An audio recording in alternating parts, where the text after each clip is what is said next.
Šta se to čulo? Kogo da je gotovi.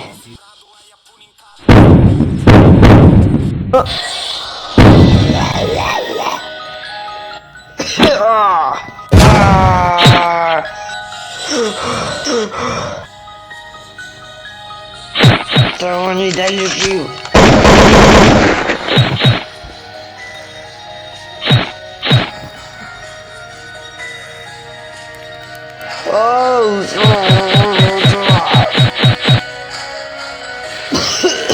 Ovaj mi crpio snagu. Sada si gotova.